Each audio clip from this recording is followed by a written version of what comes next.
Hello guys, so in this video हम समझेंगे the religion of the वेदा, इसके chapters 1 and 2। इसको लिखा है हरमन ओल्डनबर्च ने और हम इसको एक्सप्लेन करने का ट्राई करेंगे in just some easy points ताकि आपको भी कंफ्यूजन ना हो। So before beginning do not forget to subscribe for more content and hit the bell icon. So moving forward, हम जान लेते हैं पहले ऑथर के बारे में। तो जो हरमन ओल्डनबर्ग है, इनका जन्म 1854 में हुआ। ये एक जर्मन स्कॉलर थे। इन्होंने इंडोलॉजी में स्पेशलाइजेशन की। Indology means study of Indian culture. He made significant contribution to study of ancient Indian religious text. इन्होंने इंडियन रिलीजियस टेक्स्ट पे एक तरीके से स्टडी करा है, उनकी उसके ऊपर पढ़ाई करी है, उसके ऊपर रिसर्च करी है और अपनी खुद की बुक्स लिखी हैं। ओल्डनबर्ग के कुछ सेमिनल वर्क हैं, जिनमें से एक द रिलीजन ऑफ द वेदा है, जिसको इन्होंने 1894 में लिखा और ये बहुत ही फंडामेंटल टेक्स्ट की तरह माना जाता है वैदिक स्टडीज में। बहुत सिग्निफिकेंस है इस टेक्स्ट की। He was renowned for his meticulous research and keen analytic skills. ये इनके जो एनालिटिक स्किल्स हैं, यानी कि जिस तरीके से चीजों को समझते हैं और लिखते हैं उसके बारे में भी, उसकी वजह से भी ये आज तक जाने जाते हैं।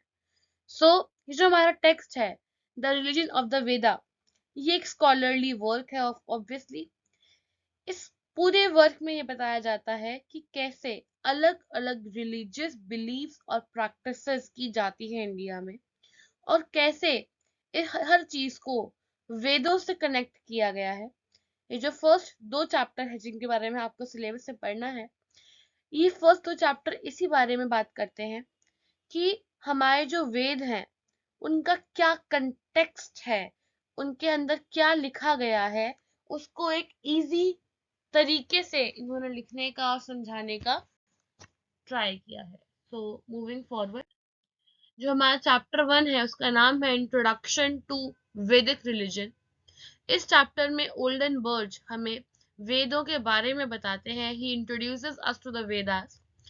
अभी जो वेद होते हैं, होते क्या है? वेद एंशियंट इंडियन टेक्स्ट होते हैं, पुराने, बहुत पुराने हमारे हिस्ट्री के इंडियन टेक्स्ट होते हैं, जिनके अंदर कुछ विधियां लिखी होती है चीजों को करने के लिए, रिचुअल्स लिखे होते हैं, फिलोसॉफिकल टीचिंग्स, यानी कि ऐसी बातें जो आज तक हमारे काम आए, अगर हम उनको पढ़े अपनी लाइफ में यूज करें। हिम्स लिखी होती हैं, अलग अलग श्लोक लिखे होते हैं, ऐसी बहुत सारी चीजें लिखी होती हैं वेदों के अंदर। और यही टेक्स्ट को माना जाता है कि ये ओल्डेस्ट स्क्रिप्चर्स है हिंदुइज्म में। इससे पहले कुछ नहीं लिखा गया जो एक तरीके की टीचिंग मानी गई हो, ऐसे टीचिंग वे में इसके अलावा इससे पहले कुछ नहीं लिखा गया, इसलिए एक तरीके से पूजनीय है। These are holy text. जो वेद होते हैं ये होली टेक्स्ट होते हैं। तो हम चैप्टर 1 के बारे में पढ़ना स्टार्ट कर चुके हैं। अब चैप्टर 1 में ना ये बताते हैं कि ओल्डनबर्ग बताते हैं कि जो वेद है ना, ये स्टार्टिंग से ही लिखे नहीं गए थे। They were not originally written down. की सोचो, बहुत ही बेसिक एग्जांपल लेते हैं जो अभी समझ आ जाए। हम सोचते हैं कि दुनिया आज स्टार्ट हुई है, ठीक है, आज, बिल्कुल आज स्टार्ट हुई है, और बहुत सालों बाद ये वेद लिखने का या वेदों के बारे में फिलोसॉफिकल टीचिंग्स का एक आइडिया आ जाए लोगों को, ठीक है। अब ये चीजें जनरेशन बाय जनरेशन, मैं अपने बच्चों को बताऊं, मेरे बच्चे उनके बच्चों को बताएं, ऐसी generation by generation oral tradition में ये पास ऑन होते जाएं। चाहे वो प्रीस्ट करें, चाहे वो ऋषि करें, वो आगे से आगे इस सारी टीचिंग्स को देते जाएं। और एक टाइम पे आके जब लिखने के साधन बन जाए, तो उसी चीज को हमारी उस टाइम की जनरेशन उन सारी टीचिंग्स को एक स्क्रिप्चर पे या बहुत सारे स्क्रिप्चर्स पे लिख दे।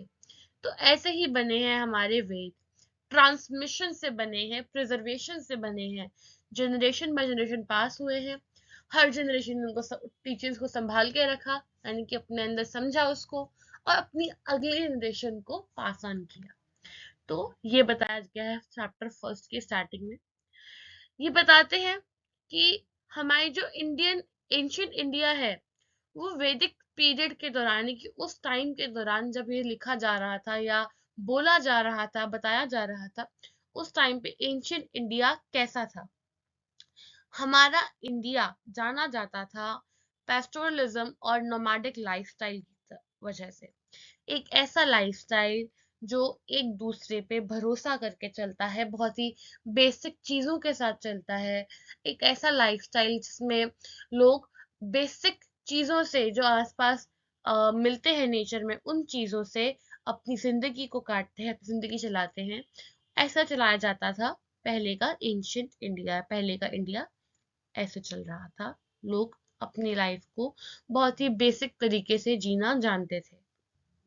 बेसिकली जो वर्ड है पेस्टोरलिज्म, यहाँ पे इसका मतलब होता है ऐसे लोग जो एनिमल्स को रखते हैं अपने पास, भेड़ बकरियों को रखते हैं, उनको ग्रेस करने वाले लेके जाते हैं, और ऐसी अपनी लाइफ एक बेसिक तरीके से जीते हैं।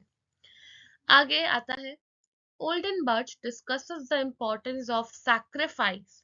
ये बताते हैं कि कैसे वैदिक रिलीजन में सैक्रिफाइसेस की बहुत ही ज्यादा मान्यता है, कि गॉड्स को खुश करने के लिए एक तरीके की क्या बोलते हैं, सिस्टम बनाने के, सिस्टमैटिक ऑर्डर के लिए इन लोगों को सैक्रिफाइस करना पड़ता है, बलि देनी पड़ती है, याचना करनी पड़ती है। तो ये बताते हैं कि ये अलग अलग तरीके की सैक्रिफाइस होते हैं। कभी सिर्फ फूड देना पड़ता है, कभी कुछ ड्रिंक देनी पड़ती है, और किसी किसी केस में एनिमल्स के सैक्रिफाइस को ये लोग प्योर मानते हैं। जैसे कुछ चीजों में एक घोड़े के सैक्रिफाइस को प्योर माना जाता है, कुछ में एक बफेलो के सैक्रिफाइस को प्योर माना जाता है। ऐसे ही बताते हैं कि अलग अलग गॉड्स और अलग अलग कॉस्मिक ऑर्डर के लिए, उसको मेंटेन करने के लिए ये सैक्रिफाइस करते हैं, याचना करते हैं। अब यहाँ पे वही एग्जांपल्स दिए गए हैं कुछ तरीके के सैक्रिफाइसेस की, कुछ याचनाओं की। जैसे कि अग्नि की याचना होती है, सोमा सैक्रिफाइस होता है। सोमा सैक्रिफाइस में जैसे कोई ड्रिंक कंजम्पशन करता है, करना होता है, जो कि बहुत ही प्योर मानी जाती है। और यानी कि ऐसी ड्रिंक जो चाहे टेस्ट में अच्छी ना हो, या यानी कि जो हेल्थ के लिए कैसी भी हो, पर वो उसको पवित्र माना जाता है, सेक्रेड माना जाता है, और उसको एक सैक्रिफाइस की तरह परफॉर्म किया जाता है लोगों के द्वारा। ये जो हमारा चैप्टर है ना, फर्स्ट चैप्टर, ये भी बताता है कि कैसे जो ऋषिज थे, हमारे जो प्रीस्ट थे उस टाइम के, वो इन रिचुअल्स में क्या क्या करते थे, रिचुअल्स को क्यों परफॉर्म करते थे, कैसे परफॉर्म करते थे। अभी बताया मैंने आपको, ये इनकी एक तरह का इनका कल्चर था ये, कि अपनी ट्रेडिशन को, अपने कल्चर को प्रिजर्व करना है, इनको एक तरह का ऑर्डर मेंटेन करना होता था, तभी ये सैक्रिफाइस करते थे। और ये चाहते थे कि जो इनकी सारी नॉलेज है, ये जनरेशन बाय जनरेशन आगे बढ़े, और लोगों के बीच, लोगों को मिलती रहे ये नॉलेज।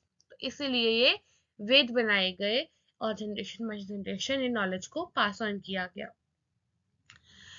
समरी अगर हम देखें as a summarized point of view, हमारा जो चैप्टर 1 है जिसका नाम है इंट्रोडक्शन टू द वेदास, अब ये एक तरीके का हमारा इंट्रोडक्शन है हमारे वैदिक पीरियड का, कि कैसे हमारा जो वैदिक पीरियड था वो किन किन चीजों से बना हुआ था, उसमें क्या क्या चीजें प्रैक्टिस की जा रही थी। अब जो इसका मेन फोकस रहा है वो है ओरल ट्रांसमिशन ऑफ वैदिक टेक्स्ट पे, कि कैसे वैदिक टेक्स्ट पहले लिखे नहीं गए थे और ओरली ट्रांसमिट किए गए थे जनरेशन बाय जनरेशन। बाकी चीजें हमने पढ़ी है, हम आगे बढ़ते हैं हम अपने चैप्टर 2 की तरफ। चैप्टर 2 का नाम है the gods of the Veda.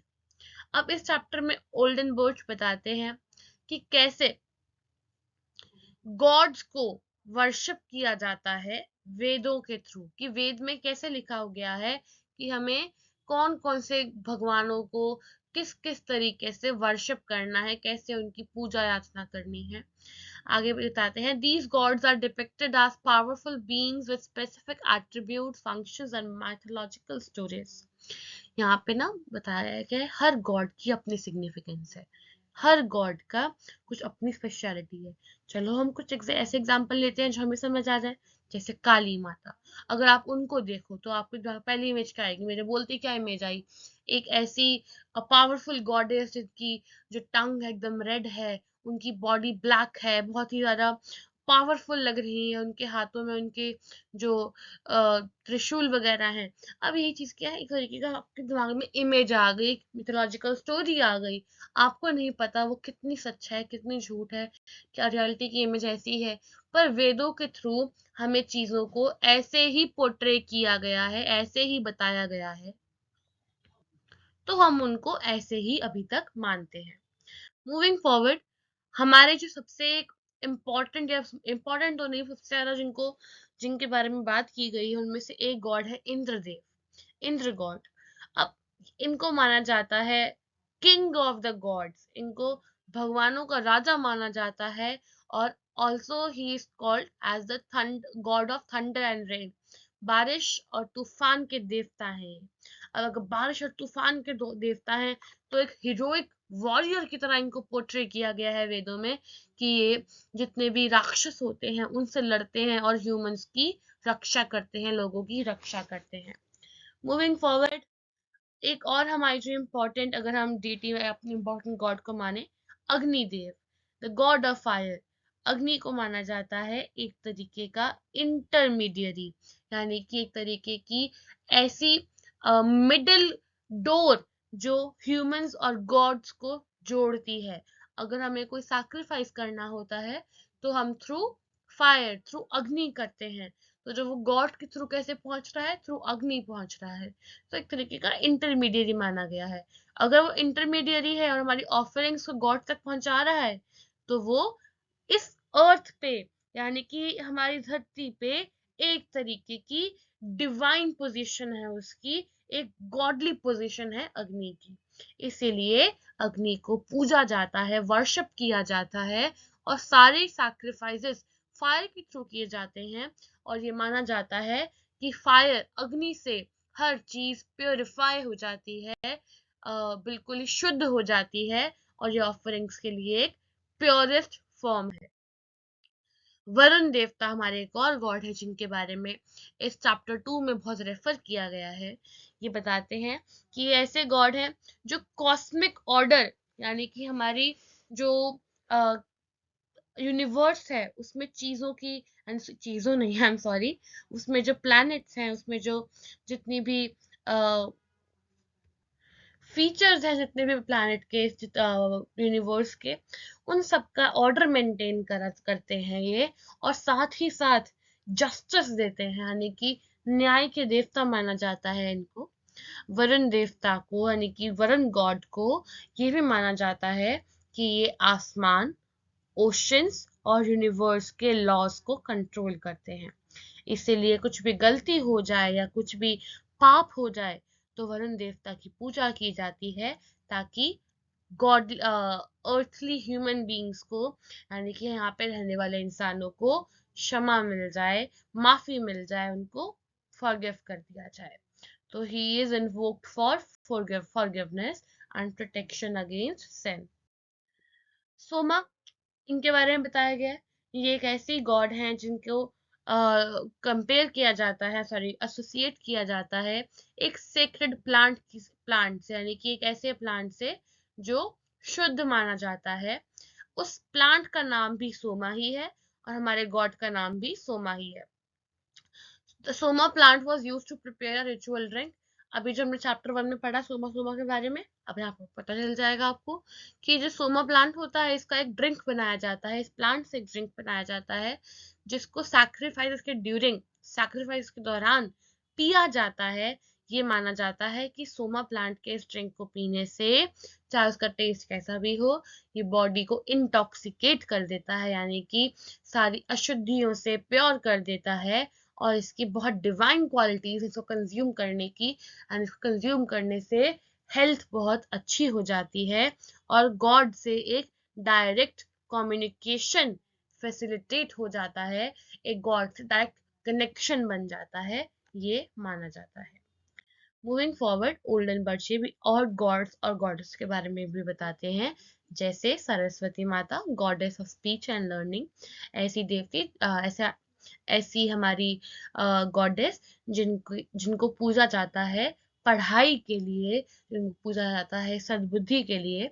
उषास, goddess of dawn. Rudra, a fierce god of a fierce god associated with storms and destruction. ऐसे ही और गॉड्स और गॉडेसेस के बारे में भी इन वेद में लिखा गया है। ओल्डन बोर्ड्स ये बताते हैं। अब इसी चैप्टर में उन्हीं गॉड्स के बारे में सिग्निफिकेंस तो बता दी, अब उनका पोर्ट्रेयल भी बता देते हैं। कैसे जो अग्नि है उसको पोर्ट्रे किया जाता है ब्राइटनेस के थ्रू, हीट के थ्रू, मतलब उनकी जो दिमाग में इमेज भी आती है तब एक ब्राइट और हीटेड इमेज आती है कि अग्नि अलग अलग तरीके की रूप ले लेती है। The fire is taking different type of forms, जैसे कि domestic hot fire, the sacrificial fire and the celestial sun. अलग तरह की फॉर्म्स ले लेती है अग्नि। मूविंग फॉरवर्ड आगे ऐसे ही वरुणा के बारे में ही बताया गया है कि जो हमारे गॉड ऑफ कॉस्मिक ऑर्डर है। अभी हम पढ़ के आए हैं जस्ट इनके बारे में, जस्ट 3 to 4 स्लाइड्स बैक। इनको ऐसे पोर्ट्रे किया जाता है कि एक थ्रोन पे बैठे हुए हैं, ये एक चैरियट चला रहे हैं और स्काई यानी आसमान में घूम रहे हैं अपने थ्रोन पे, अपने इनके पूरे चैरियट के साथ। द नेक्स्ट स्लाइड सेज कि ये जो हमारा चैप्टर है ये रिच विथ इमेजरी है। ये बताता है कि कैसे हमारे जो गॉड्स एंड गॉडेसेस हैं वो कितने पावरफुल हैं और उनका पोर्ट्रेयल कैसे किया जाता है हमारे वेदों में, हमारे एंशियंट इंडियन टेक्स्ट्स में। और हर डेटी को, हर गॉड को अलग तरीके से, अलग पावर्स के थ्रू प्रेजेंट किया गया है और हर गॉड के साथ एक मिथ यानी कि एक माइथोलॉजिकल घटना को भी जोड़ा गया है, चाहे वो सच ना हो पर एक मैसेज कन्वे करने के लिए एक झूठी सी इमेज या एक झूठी सी एक घटना को लिखा जाता है या बताया जाता है। ओवरऑल जो हमारा चैप्टर 2 है ये हमारे इन गॉड्स को जिनकी हम पूजा अर्चना करते हैं, इन गॉड्स के बारे में एक पोर्ट्रेयल है, एक इमेजरी इन्वोकिंग चैप्टर है कि हम उनके बारे में पढ़ें और उनकी जो बेसिक जो नॉलेज होनी चाहिए हमें अपने गॉड्स के बारे में, हम उस नॉलेज को लें। If you are belonging from Hinduism or even if you're not belonging from Hinduism, as a person who is living in India must have the basic knowledge of these ancient Indian texts also, which are known to be the first texts that were written as the philosophical teachings for the later generations. Thank you for watching, guys. That was Manpreet Kaur, and if you want more videos on any other topic, do not forget to comment, subscribe before you leave, and thank you for watching.